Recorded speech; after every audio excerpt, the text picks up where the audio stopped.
Yes, I know I'm a disgrace to mankind. Thank you for reminding me. Yeah, gotta put the angler's key in. Oh, I love this. So epic. Dun dun dun dun dun. And we got a freaky fish face in the wall, mountain, cliff, whatever. I'm tired. Hello, Moblin. Goodbye, Moblin. So yeah, I forgot to free the fish from the mountain cliffside, and that caused there to be too much water in the mountains, I guess. Gotta drain it. Hey, it's not too hard of a puzzle. I mean, besides, the only place where I think the puzzles can be a little tricky in this game are Eagle's Tower, which can be quite a noodle scratcher. And that means scratching my noggin. Okay, so yeah, it freaking be. This game isn't too hard. It's a lot easier than the Oracle games. The Oracle games can actually, they can be moida sometimes. Moida, I say. They're far from the most challenging games out there, and I don't think they're the most challenging Zeldas. But I mean, play this game. It's fairly beginner Zelda at times. It's not too much of a challenge. Then play Oracles. There's a surprising spike in difficulty. Into the Fish's Mouth. Level 4, Angler's Tunnel. Didn't I start or was that Catfish Maw? I forget, one of these dungeons I said the F word in my first walkthrough. I'm so ashamed. My mama would rub my mouth with soap, and then make me fill my mouth with liquid soap, then make me drink some bleach for good measure. Hey, a piece of power. The power is yours. I mean, Link's. You got a piece of power. You can feel the energy flowing through you, like you drank half a dozen cans of Red Bull. You Red Bull. I drank Monster. Yeah, so let that be a lesson, boys and girls. If you're gonna have to load your brain up with caffeine, drink Monster. Jammo endorses it, particularly one in the orange can with a big orange M on it. That stuff is G-E-W-W-W-D-Y-U-D. I sort of stole that joke from Strong Bad. Extended it in a not very funny way. Anyways, so yeah, you can't go on the water yet, you gotta get the flippers. How do you get the flippers? They're hidden in this dungeon. It's really not that hard to get. I think. Actually, I didn't know that there was a dead end in the original release of this game. Did I mention that? Yes, I did. You get stuck in this place. However, to its credit, this is probably the best designed water dungeon in a Zelda. Hands down. There's no confusing, annoying gimmick puzzle elements. It's just straightforward dungeon with water. And it works well because it keeps it simple. Deep water, dangerous, or impossible to pass until you get the flippers. So it's essentially lava that doesn't hurt you until you get the flippers. Simple enough. Not like that horrible Ocarina of Time water temple where you have to keep adjusting the water and it gets confusing as heck and the keys keep screwing you over. Or the water temple in Majora's Mask. It's frustrating because you keep going all over the place and can't figure out where the heck to go. And there's the water temple. I guess Tower of Gods was a water temple. It was a pretty good one. It was alright. It's kind of a stretch to call it a water temple. Yeah. Oh, Oracle of Ages, awful.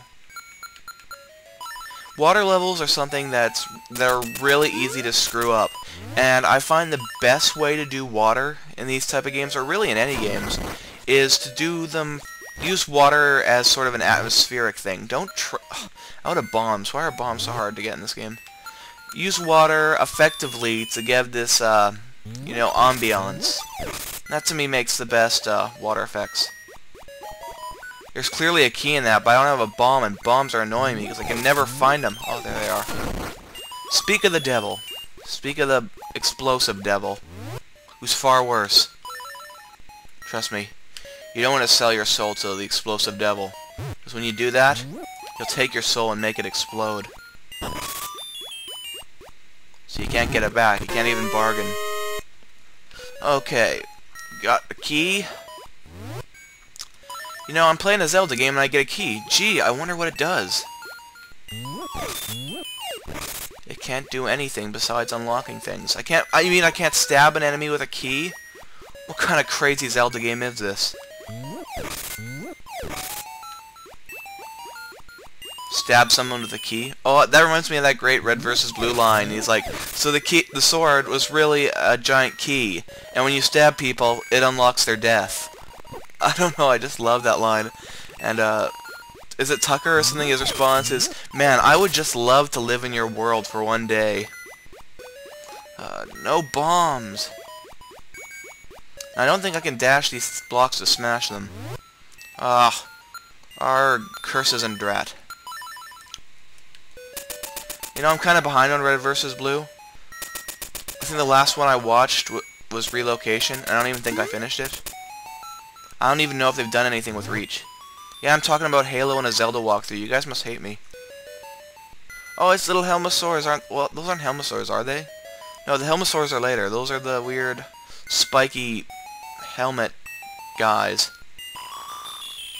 You know, this is really pointless. I should have got that key, but I don't have any bombs. Oh, there's bombs. Should have got that before. These things are real jerks. Stop! What are they doing? Gliding into me? Do they hover? I don't know. I don't like those things.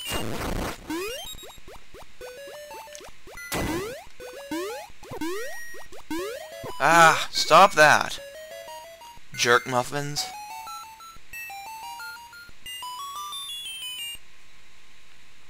I need to bring back the humorous phrases by mixing two words. Like, remember when I used to say butt munch a lot? Yeah, that was cool.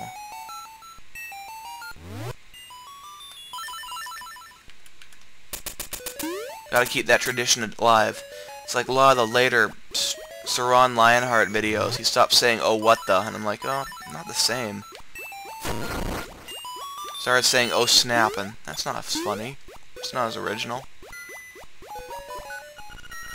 Okay, this rock has many cracks, so we are gonna blow up the rock. We have 10 bombs. Yeah.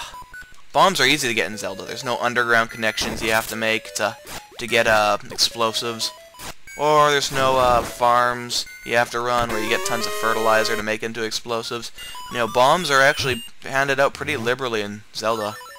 No one sees the threat in giving 10-year-olds bombs. Stop that! Yeah, I just find that funny. Like, you could go right in the middle of Outset Island or Windfall Island and just start throwing bombs everywhere, and that stupid kid with the booger hanging from his nose is like, he's throwing bombs! That's not dangerous at all. Yeah, bombs. Not fun, kids. They're really scary. I'm sure they do a lot of damage in this world. Explosives are pretty cruel weapons. Actually, is there such a thing as a merciful weapon? You know, I heard someone say, hey, you know what, swords are such elegant, civilized weapons. I mean, guns, they're so savage, and grenades and all that. Swords were pretty brutal weapons. I don't think they're any more civilized than guns. They're just less modern. The big battles on horseback rides and all that with swords and all that, they were just as gruesome as today.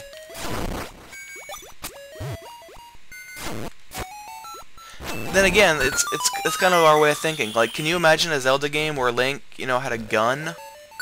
You'd be thinking, oh, this is too extreme for Link, a gun? And that's only because guns are more modern and relevant. Swords are kind of fantastic and mystical. But when it gets down to it, all these fights in the past that use swords, pretty bloody stuff.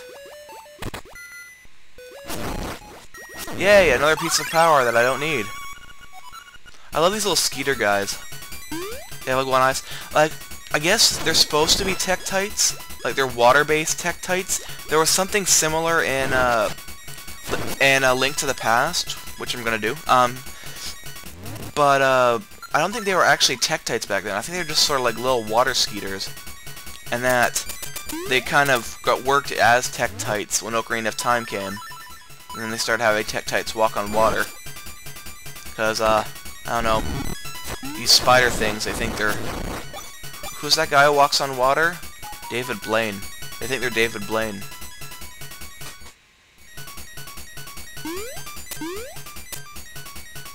Oh yeah, this is the water chamber.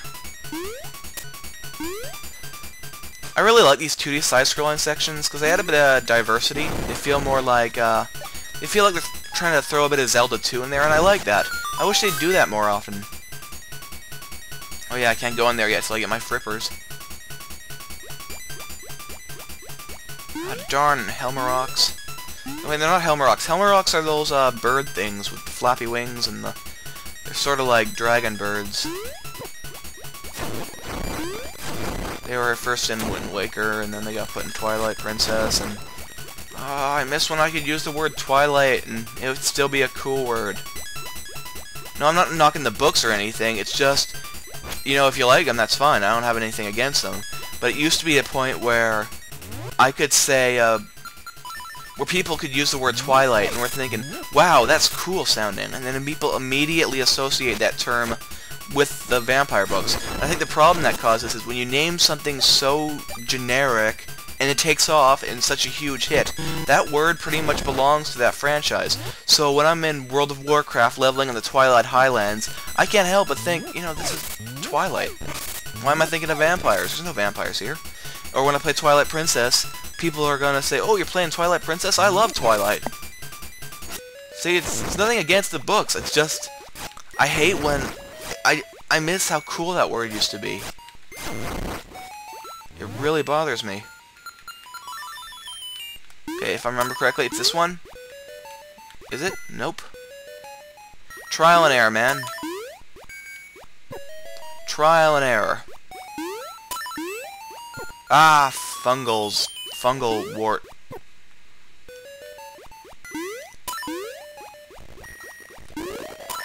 Okay, is this it? No! False, lead. Come on. There. I have a hunch. Because I've just had brunch. Just kidding. I didn't... Oh, nope. Yeah, I think I've got it now. Pattern down. Ember. Ah, I ate you. Water. My arch nemesis. Frankly, this world would be a lot better if there wasn't any water.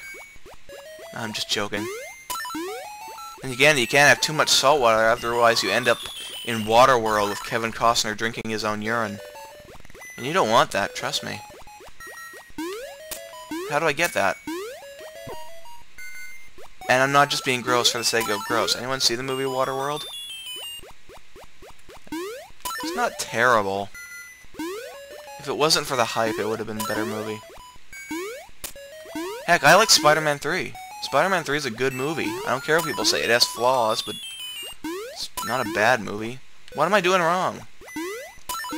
You know, notice I'm going more and more into tangents these days, like talking about random crap, rather than stuff people want to hear. Oh yeah, I need the swimming boots, the flippers. And I don't know if it's just a habit. I've kind of been opening up more, talking about what's on my mind rather than what's in the game. People seem to have mixed opinions of that, and like, I just don't know what there is too fresh to talk about.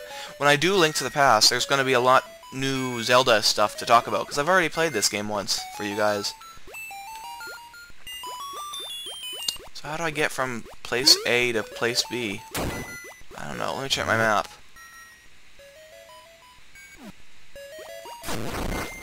I'm lost, aren't I? Ah, lost in the water temple. How could I not see this coming?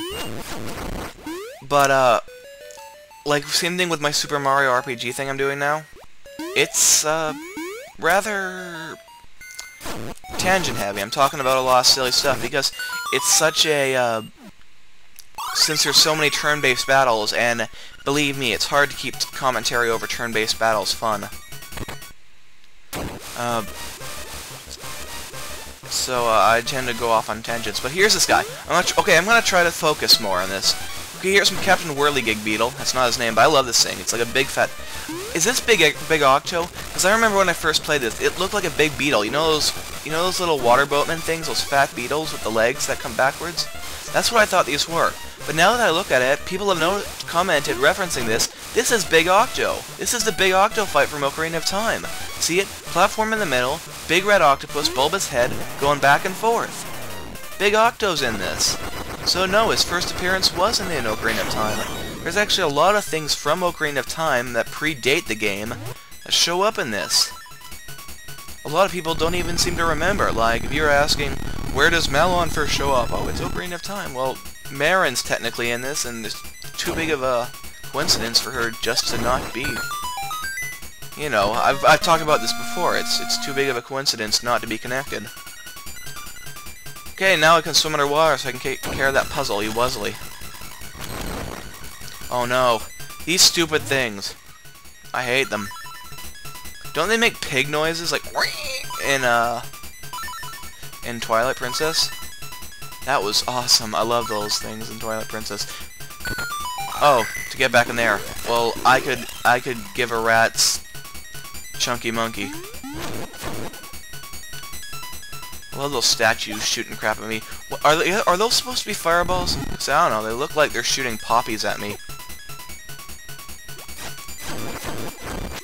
Oh, I lost a rupee. Take this, Tektite. Okay, I can do this. No! Can I do this? Yes! Yes! This is delicious! Oh, okay, I love these. Oh, look at these things. These things are priceless. Like, you remember the thwomps in Super Mario Brothers? These things make the thwomps look freaking terrifying in comparison. Look at that look on its face. That's what you call, like, a completely unconfident thwomp. Unconfident? Is that a word? What's the opposite of confident? You know, he's like, oh no, Link's coming. Am I gonna make it? Is my wife gonna leave me if I don't squish something? Yeah, that's the look on that thwomp's face. It's like, oh no. And look, he looks like, oh yeah, I got him this time. And then he looks back, oh no, not again. I missed him. Yeah, I love these thwomps. I like this. It's like they're throwing... They need to do this more. Like, throw in, not just the Goombas. Like, I kind of liked how Octoroks used to be like the Goombas of Zelda in the earlier ones. I want to see, like, Zelda-fied takes on more Mario themes.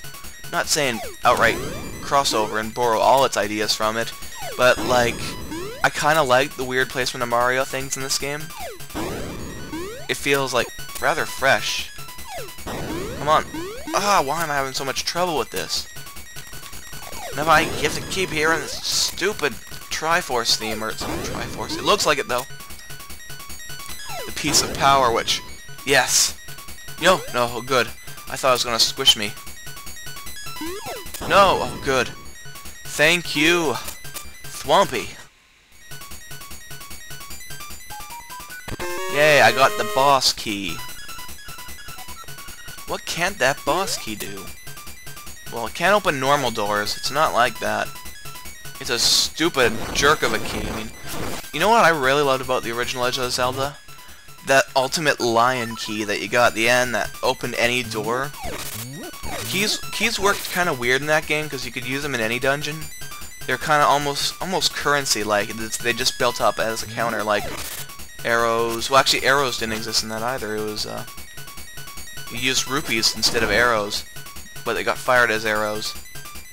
So you don't want to have too many. I don't know. You don't want to overwhelm the game's hexadecimal and put way too many 255 counters in that game.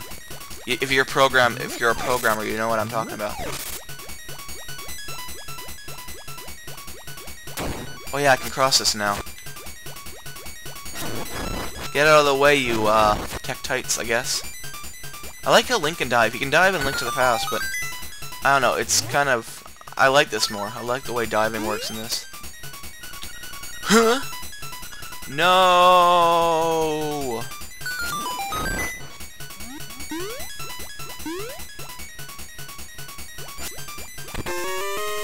You got 50 rupees? Very nice. Not really. As I said before, when you get by on stealing... oh yeah, the key's here. When you get by in this game on stealing, money is pointless. Remember, kids, shoplifting is cool according to Nintendo. Not really. Kids, every time you steal a candy bar... Oh, my cursor. Oh, what's going on? There. Sorry about that. Every time you steal a candy bar, some African village goes without food for a century. Which isn't a change, but... Okay, when you steal a candy bar, the sun gets one stage closer to exploding.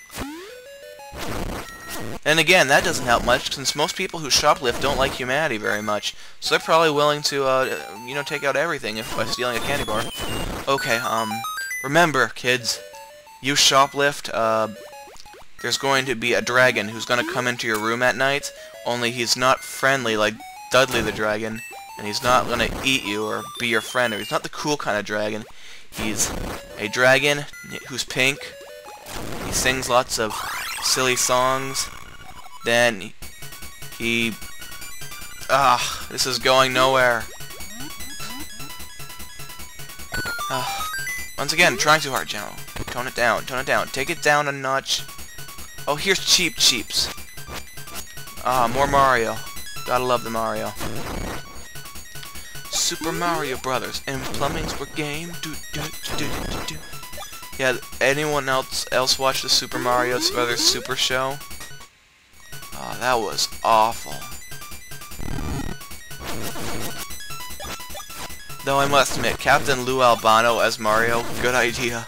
It's so terrible of an idea. That's what makes it brilliant. Hey, do I still have... Is this Guardian Acorn I have, or the Piece of Power? Anyways, get ready, the most pansified boss in existence. He's a big blubbering anglerfish. Holy crap, that thing's scary. That's nightmare fuel there. Ooh, glue, glue. Okay, here's... Basically, attack is, he shoots fish at you. This boss is pathetically easy. Look, I'm not even moving. I'm just standing in place and swatting. That's the boss! I can't believe how pathetically easy this boss is. Angler's Tunnel, it's like a joke boss. It's like, you're playing Street Fighter Alpha, someone picks Dan. No, Dan can kick more butt in this, especially in 4. But I mean, he's pretty much an unintentional joke boss. I don't know why they made him so easy, but you can pretty much defeat this boss by standing in place and swinging your sword. You can just mash buttons and this boss fight's over. It's pathetic. It's a good game, and this is overall a decent dungeon, but once you hit that, like, boss, it's just, wow, holy crap, what is this? This looks tough. Am I gonna defeat this monster? Well, no. It's not even remotely difficult. Anyways, I'm finished. This game rules, and Anglerfish suck.